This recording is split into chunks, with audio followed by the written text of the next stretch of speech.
Hello my dear friend, welcome to my YouTube channel Bareilly maths point में आपका स्वागत है।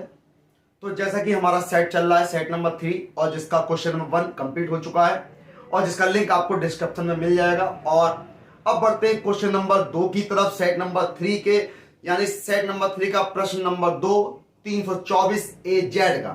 तो प्रश्न नंबर 2 है, जैसा कि आपको क्वेश्चन में दिया गया कि सभी खंड हल कीजिए। तो सभी खंड हल करने हैं आपको इसके। तो पहला खंड आपको दिया cos इंटू cos थीटा की जगह इन्होंने क्या कहा है, cos थीटा की जगह sec इनवर्स x का मान ज्ञात कीजिए। यानी cos sec इनवर्स x का मान ज्ञात करना है आपको। 1 नंबर का प्रश्न दिया है। तो बढ़ते क्वेश्चन की तरफ। उससे पहले मेरे चैनल पर जो भी नया हो बेल आइकन दबाना ना भूले, चैनल को सब्सक्राइब करें, वीडियो को लाइक करें, शेयर करें।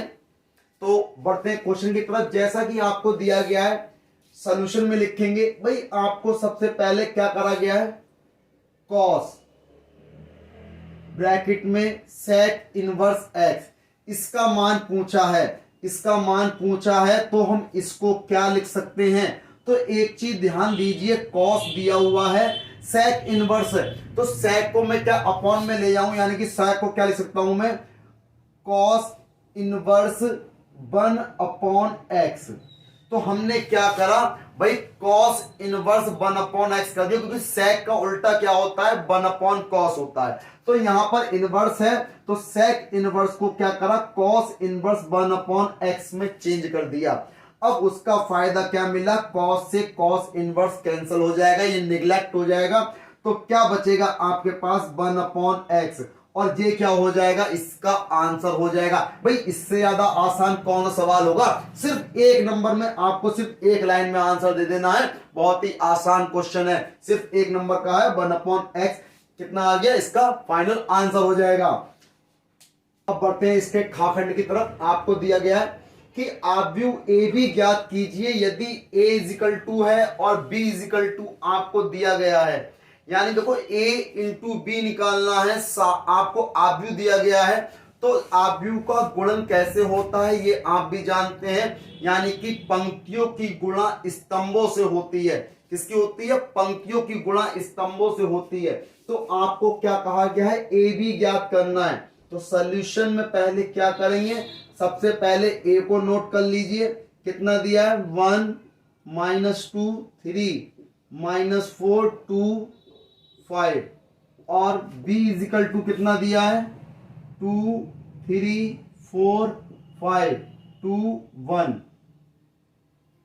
तो हमें भाई ए बी निकालना है, यानी कि ए बी निकालना है। तो ए की क्या करनी है, बी से गुणा, 1 -2 3 -4 2 5 की गुणा कर दो, यानी कि 2 3 4 5 2 1। तो भाई देखो, गुणा करते तो मैंने आपको बताया था कि पंक्तियों की गुणा स्तंभों से होती है। भाई पंक्तियां किसे कहते हैं, ये रही पंक्तियां। ऐसे में ये क्या है, पंक्तियां हैं, और ये क्या है, स्तंभ है। तो पंक्तियों को उठा के स्तंभ के ऊपर रख दो, गुणा कर दो। तो देखें कैसे करेंगे। जब आपने इसको उठाया ऐसे इसके ऊपर रख दिया, तो 1 की गुणा 2 से हो जाएगी, यानी कि 1 गुणा 2, -2 की 4 से हो जाएगी, प्लस माइनस के 2 गुणा 4, 3 की गुणा 2 से हो जाएगी, प्लस 3 गुणा 2, फिर 1 की गुणा 3 से हो गई, 1 गुणा 3, -2 की 5 से करो, प्लस -2 गुणा 5, 3 की गुणा 1 से करो, 3 गुणा 1। यानी इस पंक्ति की गुणा इन दोनों स्तंभों से हो गई। अब ये वाली पंक्ति की दोनों स्तंभों से कर दो, -4 की 2 से करो, -4 गुणा 2, फिर 2 की गुणा 4 से हो जाएगी, 2 गुणा 4, 5 की गुणा 2 से हो जाएगी, 5 गुणा 2, फिर -4 की 3 से, -4 गुणा 3, 2 की 5 से, प्लस 2 गुणा 5, फिर 5 की 1 से, प्लस 5 गुणा 1। तो ये क्या है, इनकी गुणा हो गई। तो अब देखें, इनको लिख लेंगे,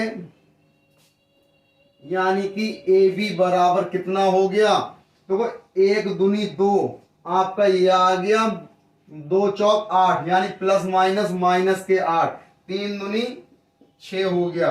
अब देखें एक तिया 3, -2 + 2, 2 पंजे 10, यानी -10, 3 एकम 3 हो गया।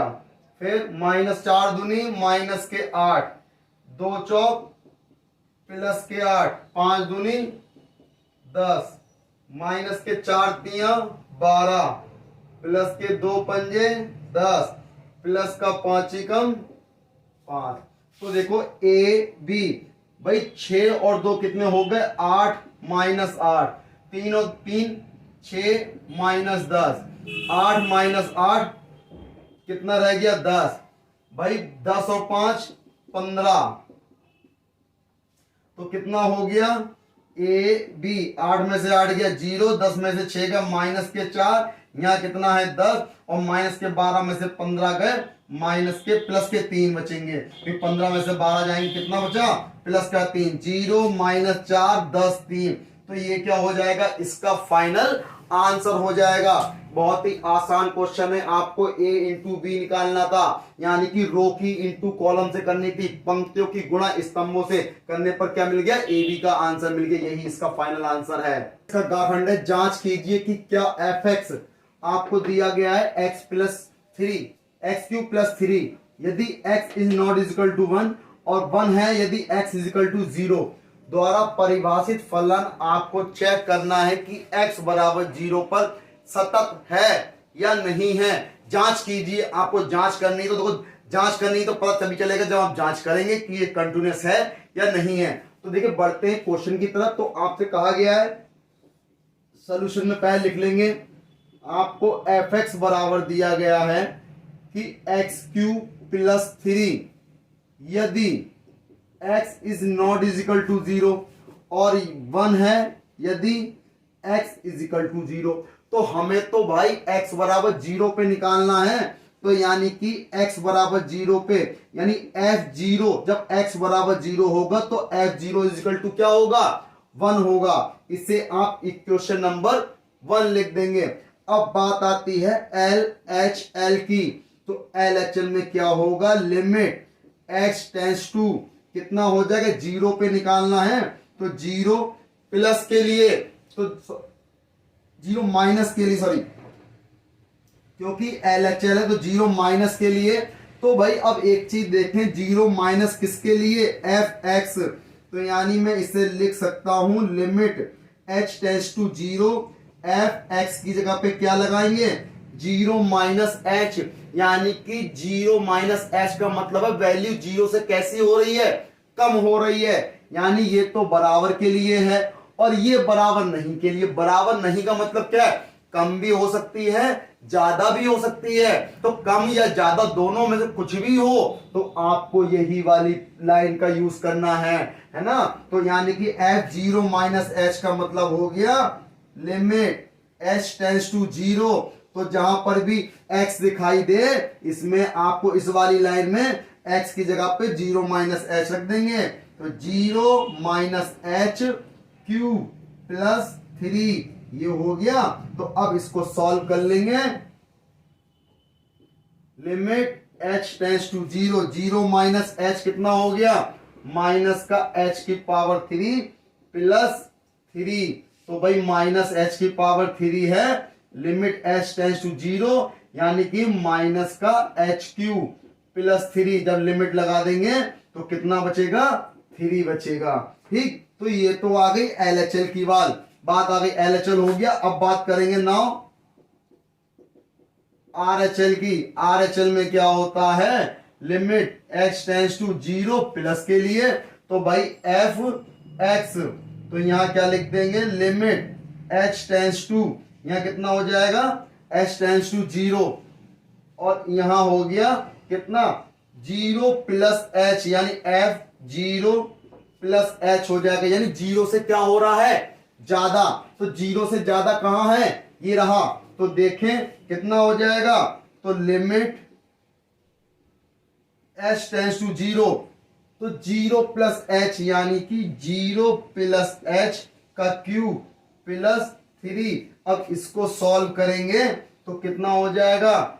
Limit h tends to 0, h का क्यूब करोगे h³ + 3, जब लिमिट लगाओगे तो क्या रह गया 3।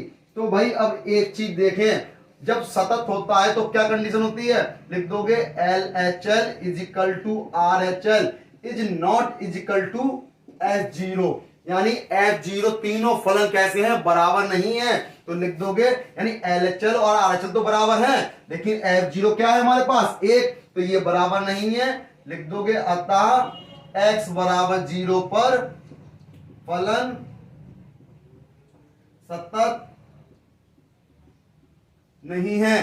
तो ये क्या हो जाएगा, इसका फाइनल आंसर हो जाएगा। यानी LHL और RHL तो बराबर है, लेफ्ट हैंड लिमिट और राइट हैंड लिमिट बराबर है, लेकिन जो F0 की वैल्यू आपको दे रखी है मन, वो तीनों आपस में बराबर होने चाहिए ना, और तीनों बराबर नहीं है, तो ये फलन कैसा है, सतत नहीं है। तो ये क्या हो गया, इसका फाइनल आंसर हो गया। बढ़ते हैं इसके गाखंड की तरफ। आपको इंटीग्रेशन का क्वेश्चन दिया है, 1 नंबर में क्वेश्चन दिया है। देखिए क्वेश्चन तो बहुत आसान है, क्योंकि आपको दिया है sec x ब्रैकेट में sec x plus tan x dx का मान ज्ञात की सिर्फ और सिर्फ फार्मूला दिया है, फार्मूला याद होना चाहिए। तो भाई माना, हमने क्या करा, माना क्वेश्चन को जो दिया गया हमने i बराबर मान लिया कि sec x और ब्रैकेट में कितना दिया है sec x plus tan x dx। तो भाई एक चीज हमें बता दो, हम क्या कर देंगे, इसके अंदर गुणा कर देंगे, तो sec x की sec x के गुणा हो जाएगी, तो sec स्क्वायर x हो जाएगा, क्योंकि गुणा में घातें क्या होती हैं, जुड़ जाती हैं। तो एक घात इसकी एक घात इसकी मिलके क्या हो गई 2 घात, और प्लस sec x की tan x से गुणा करोगे sec x into tan x हो जाएगा, और ये क्या है आपका dx, आपका ये आ गया। अब क्या करेंगे, दोनों को अलग अलग कर दो, यानी कि sec स्क्वायर x dx अलग कर दिया, और इंटू में sec x into tan x dx हमने अलग कर दिया। अब देखिए दोनों का करेंगे समाकलन, तो sec स्क्वायर x है, sec स्क्वायर x का समाकलन क्या होता है, तो sec स्क्वायर x का समाकलन करोगे तो कितना आएगा, tan x आएगा, और sec x into tan x का समाकलन करोगे क्या आएगा, sec x आएगा, और प्लस कांस्टेंट क्या हो जाएगा c, ये क्या हो जाएगा, इसका फाइनल आंसर हो जाएगा tan x plus sec x plus constant c। ऐसा क्यों हुआ, क्योंकि tan x का जब अवकलन करते हो तो tan x का अवकलन तो याद होगा आपको, tan x का क्या होता है sec स्क्वायर x, और sec x का क्या होता है sec x into tan x। तो ये दोनों इंटीग्रेशन और डिफरेंशियल आपस में एक दूसरे के क्या होते हैं, अपोजिट होते हैं, तो फार्मूला अपोजिट होंगे ना। तो sec स्क्वायर x का क्या हो गया tan x हो जाएगा, और sec x into tan x का इंटीग्रेशन क्या हो जाएगा sec x हो जाएगा। तो यही तो इसका फाइनल आंसर है, फार्मूला याद होना चाहिए, 1 नंबर आपका पक्का हो जाएगा, इसलिए फार्मूले जरूर याद करिएगा। बढ़ते हैं अगले खंड की तरफ। अगला खंड इसका दिया है, यदि a और b ऐसी दो घटनाएं हैं जिसमें प्रोबेबिलिटी a की वैल्यू आपको 0.6 दे रखी है, प्रोबेबिलिटी b की वैल्यू 0.3 दे रखी है, और प्रोबेबिलिटी a इंटरसेक्शन b की वैल्यू 0.15 दे रखी है। तो आपसे कहा गया है प्रोबेबिलिटी a अपॉन b की वैल्यू फाइंड करनी है।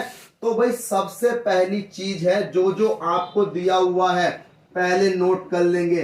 प्रोबेबिलिटी a की वैल्यू क्या है 0.6, प्रोबेबिलिटी b की वैल्यू क्या है 0.3, और प्रोबेबिलिटी a इंटरसेक्शन b की वैल्यू क्या है 0.15।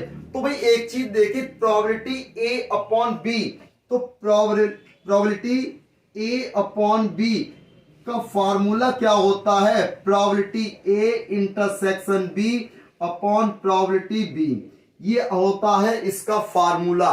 तो फार्मूला होता है प्रोबेबिलिटी a अपॉन b का probability a intersection b upon probability b। तो भाई अब ये बता दो प्रोबेबिलिटी a इंटरसेक्शन b की वैल्यू क्या है 0.15, और प्रोबेबिलिटी b क्या है 0.3।